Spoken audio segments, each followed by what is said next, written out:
welcome to another episode of CyberBytes, the podcast. Today I'm joined by Steve, and Steve is the SVP of Marketing at Stellar Cyber. Steve, great to have you on. Well, even though you're Stefan, it's great to meet another Steve, and I'm really happy to be here today. Thanks, dude. So BlackHat, you've been here a couple of days. How are you finding it so far? Well, actually, the good news is, even though everybody's worried about the economy and politics and the world and they do to climate change, the floor is cranking, Stefan. There's a lot of people out there. So this is the good news. People are still wanting to engage and learn. Yeah. So thank goodness. That's good. And you said you got a booth, and it sounds like it's good, right? Yeah. Yeah, you're getting some good traction down there. Yeah. Yeah, good stuff. And what's the objective for you guys this week? Well, any show like this, Stefan, is just to be seen, right? This is a community event. So we have existing customers who expect to stop by and see the stand. I'm going to use stand for the Europeans on the call and just see what's new and meet the team, right? Mm-hmm. The second goal is we have a lot of partnerships and they want to see that we're part of the community. And obviously the third part is scooping up new prospects and helping to build new pipeline. But it really is a balance of all three. Yeah, great. And the way I like to start these podcasts is a quick rewind into your background. So are you able to give the audience an idea of who you are? All right, fair enough. Up to Stellar Cyber. Feel free to share as much or as little as you like. Well, let's start with, I'm a little different than most marketing guys because I started out as a chip engineer and a physicist in school. Okay. Yeah. How Very about different. That? So I can talk to you a lot about Laplace transforms and how to build CMOS chips. I'd get lost. But what was funny was I started asking outbound questions. Stefan, why am I building this? Who asked for this? Why does it have to be this way? And people in my second startup said, hey, you need to get on the phone and start talking to people. And I said, okay. I didn't know what that was. I didn't know what marketing and sales was. So I've been in marketing and sales ever since, though. Okay. And I've always been in some kind of IT company because I came out of Silicon Valley, San Jose, California, right? So I've been in cloud, networking, and security. Stellar Cyber, my current shop, is cybersecurity. That's why we're here at BlackHat. That's where we are. Yeah, cool. And let's touch on Stellar Cyber then, and what you guys are doing. So I guess, first of all, give the audience an insight to who you guys are if they don't know. Well, sure. Well, first of all, at the highest level, we're in security operations. There's a lot of bits and bytes in cyber, and we're in the part where we try to bring all the operational data together and help a customer first understand what they're not seeing and what they're seeing. Okay. What do they need to react to and help remediate or at least block an attack underway and then recover from an attack that's already occurred. Okay. So we have an automation-driven SecOps platform. Cool. And you might ask why. Well, we serve a different kind of market. A lot of people sell infrastructure for the big companies. We go after small, medium-sized companies who are challenged by a lot of the tools that the big companies build because they can't seem to make it work. And it's not their fault. It wasn't built for them. Mm-hmm. So we try to make things easy to consume, easy to use with a small team.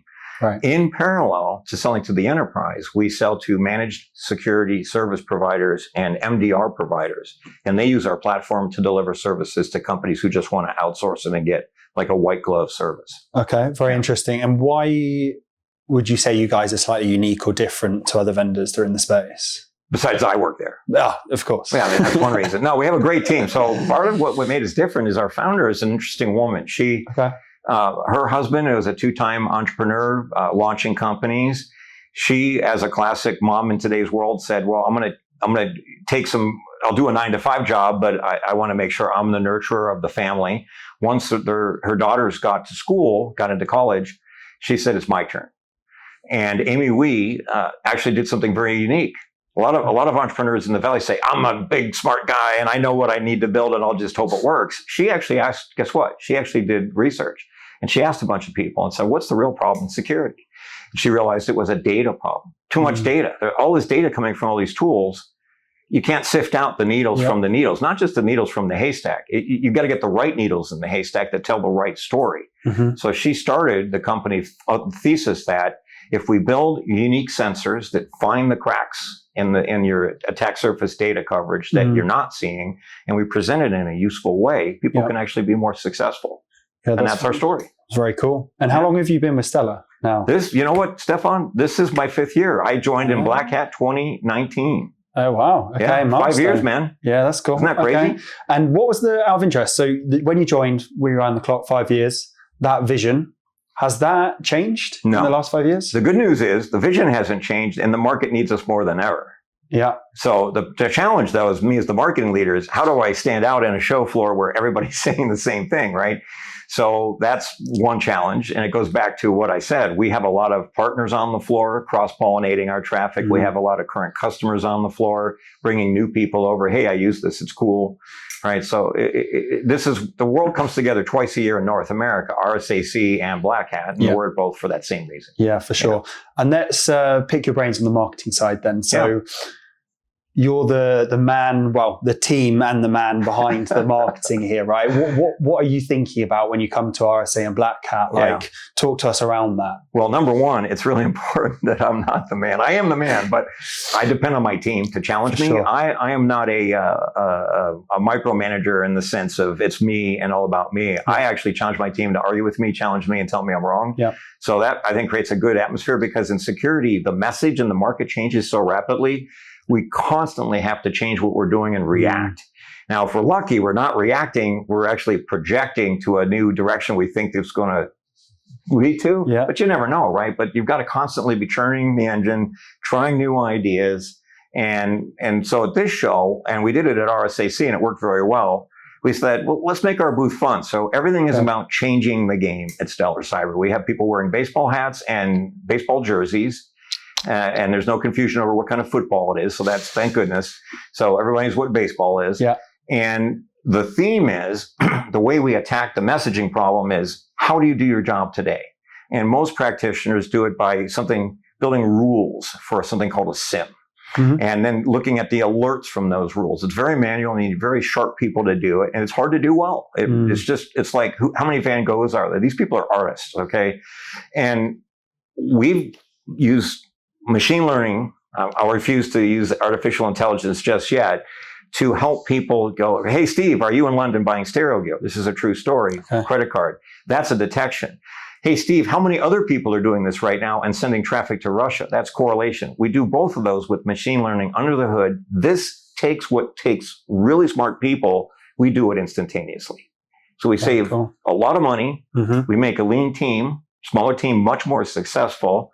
And then we're bringing in the higher level AI like Gen AI and hyper automation to help them build what we call playbooks and replicate that situation. Anytime Russia's getting traffic from us, we don't have any business in Russia, just shut it down and isolate those people and figure it out later, right? So all those themes, again, we're just trying to make it, and we're not saying we're removing people, we're making the people who use the platform much more intelligent and effective in what they're doing. Very cool. Let's talk trends. We touched on the dreaded AI word, right? Yeah, I had to. We had to say something, but I tried to debunk it a little bit, because machine learning, and frankly, even Gen AI, which is large language models, it's machines. Until something writes code and thinks for itself, that's AI. There is no AI in the market today. I'll just put it out there. Yeah, I'll shock people. Okay, shock people. What are they going to say? What comments are we going to get to that then?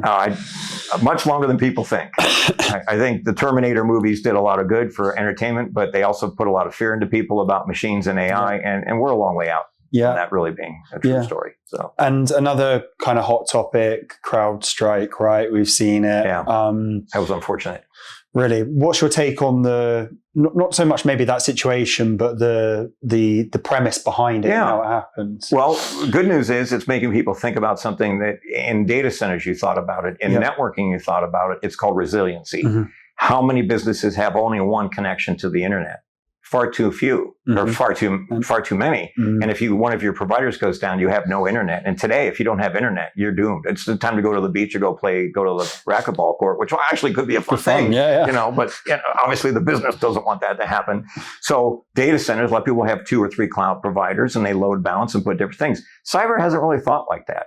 So the real takeaway from us is a couple of things. One, think about different ways to get the answer and load balance in a sense, or find clever ways to get different sources of data. So if one data source goes out, you're not trapped, right? Yep. The second thing is software is software. Do you know why software is called software versus hardware? I don't know. Well, actually it goes back to before you were born, but hardware had firmware in it. Sure. Software became when we just started launching software onto different platforms without a regard for the hardware. So it's soft. It's fungible. Right. It's always changing, and that can annoy you. You turn on an app and it's different, right? That's why it's software. It's soft. Here's the good news. That's what we all want. The bad news is if everybody in the supply chain doesn't check their code, we all are partners today. Even if we hate somebody, we still share data with them. Right. We have to. And that's what customers want. So that's point one. Point two is you don't just drop new software in. Now, when you have your app on your smartphone, you look like a young guy. Steph, I don't know if you're using dating apps, but maybe Uber or Yelp or something. Mm-hmm. You don't mind a glitch. Mm-hmm. Okay, I'll use another app, or you just wait a day. Right? And you just move on, right? But if a business deploys software without putting it into a sandbox or doing a small pilot in a contained area before they do something campus-wide, I can just tell you that's not a good way to do things. Mm-hmm. So I don't want to get into the details of Delta and did they do that right or wrong. It doesn't matter, right? The point is, the takeaway is when you're deploying complex software throughout your enterprise, please crawl, walk, run, and everybody will be happier. Yeah, for sure. Yeah. Interesting points. And let's move on to future looking then. So I'm keen to hear your thoughts on the space that you guys operate in. So it's probably evolved nicely over the 5 years that you've been there. Do you have any predictions? How do you see this playing out in the next couple of years? Well, the biggest problem is the pain point that we're trying to solve is still a massive pain point. Mm-hmm. How many companies are in the Fortune 500, Stefan? Fortune 500, yeah, 500. Exactly. You passed my IQ test today. You're so smart. There's millions of customers in the mid-market, and they're the ones that are still not even recognizing that they're the target. We don't have our phones on right now, so we don't create a conflict with the video. Yeah. But your phone is now used on enterprise level apps. Your phone is your identity to the enterprise, yet social engineering and hackers are not only going after your phone, if you know about the SIM breach, AT&T's been hacked numerous times. You've also got people in rural hospitals in their deathbeds being called and saying, I've got your data, pay me $5,000 or I'll release it, right? So the consumer is becoming the attack vector. Yeah. So this is bad. And cyber is only going to get worse unless people recognize, don't click. Yeah. Think. Now, we actually launched a cause program because we're into this. We call it Don't Click It, Pitch It. Ties back to baseball, by the way. Nice. Think of pitching, right? Yeah. And the whole thing is we've got a collaboration with minor league teams all over America, playing our PSA and doing outreach and saying, folks, if you get an inbound text or email that is too good to be true, hey, it probably is. Don't click it. Pitch it isn't delete it, right? So we're trying to get some awareness out there because cyber with technology, I'm telling you the truth, Stefan, it's not going to be good just through tech. You need people to be smart, think about it a little bit. We're all into our tools and our phones. So we just have to be aware that that's now an attack vector. That's number one. Number two, the problem isn't going away in that mid-market. We feel that's a rich place for us to sell and bond with people. And the managed service provider market is also booming because enterprises are just giving up. They're like, I spent money, it didn't work, I don't know what to do. I'm going to bring an expert team in. So all these things are playing into our go-to-market. I'm sorry to be, so about cyber, but we're actually thinking if we bond technology with community outreach, don't click it, and with a community of service providers that help our clients, that's a much better way to solve cyber. It's not going to be just, if you're waiting for a magical piece of software that will never allow you to be breached, I can tell you today, again, I'll be controversial. It's not going to happen in our lifetime. Yeah, for sure. And same topic, future thinking for you guys, Stellar Cyber. Yeah. What can you tell us H2 into next year? Do you have any objectives, milestones that you're looking to hit as a business? Well, we're very much into trying to show people our vision, and what we feel is, again, this term of AI is overused. So we, of course, played with that. We have something called multi-layer AI, Stefan, because we wanted people to know that one trick is not a pony. We have the detection, the correlation, the Gen AI piece, and we have something up and coming called hyper automation. That's the next big wave, by the way. So we're just trying to project that there's a suite of tools in your toolkit that help you do different things at different times. That's one part. The second part is everybody wants more automation, kind of like that use case I said. Help me understand how I can protect myself from things I know that just don't make sense. If I know, and I don't mean to pick on Russia, but we know that Russia, China, North Korea, and Iran are in cahoots as a team, generating money through ransomware. So let's just be honest about that. That's a national security issue everybody should be aware of. And it's not to create any cultural tension. It's just a fact. And we're in cyber, so we just got to have the facts out there. And anytime Russia, traffic's going to Russia from most enterprises, you should immediately be running around with a fire, a hose.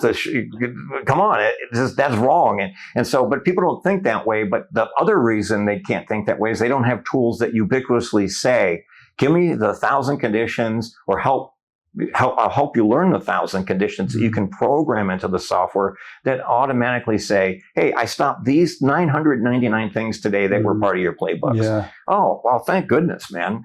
That's kind of where the industry wants to go, with more intelligent automation that helps people package things that are happening. And here's the truth. There are very few new attacks, right? Most attacks that you hear about in the news. And by the way, CrowdStrike, Microsoft wasn't an attack. That was a software QA sandboxing type of challenge. Yep. But if you go back to the Colonial Pipeline or the SolarWinds issues or some of the AT&T breaches, that was largely because somebody had a really low-grade password or admin 123, or policies and procedures weren't deployed across the enterprise well enough to capture, and there was a door left open for people. So people in process, I hate to go back to that, but that's part of the problem. But anyway, to bring it all back together, it really is, our vision is to marry all three of these and help people just build automated SOCs. What they really want in the future is make my security operations center, a SOC, as automatic as possible, because do you know how many openings there are today? Job openings. Yeah. I know I forget the stat. It's millions, right? Well, it's like 7 million globally, and it's an insane number just in the US, and I'm sure in the UK and Europe it's equally large. And this is the problem. So there's no fear. If you're in cyber, it's great job security, number one. Right. I mean, on the technical side, marketing guys a different thing, but you never know, right? But anyway, a little humor there. But if you're a technical person in cyber, your career is good. It's just stressful. And the stressful part can be reduced if they have better tools that help them do their job more proactive. Again, everybody just wants better outcomes. Yeah, that's what they want. Yeah, everyone's in it for the same. Well, most are, right, for the same goals and visions, right? Okay, let's wrap this up then. Pleasure to have you on, Steve. How do folks get in contact with Stellar Cyber if they're interested in just chatting or learning more about you guys? Well, that's real simple. We have this ancient tool called a website, Stefan. There you go. It's stellarcyber.ai, and you don't even need to use www anymore. Just, browsers are smart. So stellarcyber.ai. We were one of the first companies to have .ai. I just want to remind folks of that. We've been an AI company from day one. Nice. Yeah. Well, part of our vision. Steve, it's been an absolute pleasure. Thanks a lot, Stefan. I agree. Thank you so much. Appreciate you coming on. Likewise. Thank you for listening to this very special Black Hat 2024 edition of CyberBytes, the podcast. If you did enjoy the episode, please like, subscribe, and share with your colleagues and friends. If you're a candidate looking for a new role or a hiring manager looking for their next technical or GTM hire, then please reach out directly or via our company email info@asperonsearch.com.